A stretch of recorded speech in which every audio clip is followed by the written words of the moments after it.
మనకి రేపు September 25న OG movie release అవబోతోంది కదా.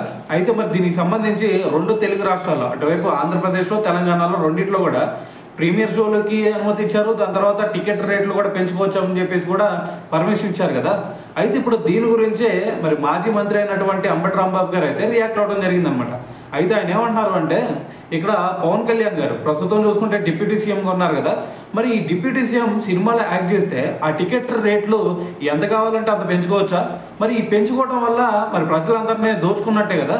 సో మరి ఈ విధంగా ప్రజల్ని దోచుకుంటూ ఉంటే మరి చూస్తూ అయితే ఖచ్చితంగా ఎట్టి పరిస్థితుల్లో మేము ఉండవు అని చెప్పేసి ఆయన అయితే దీని గురించి మాట్లాడడం జరిగిందనమాట.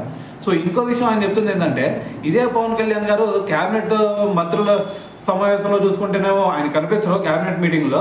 మరి ఇటువైపు అసెంబ్లీలో చూసుకుంటే అసెంబ్లీలో మాత్రం ఆయన అటెండ్ అవుతారు.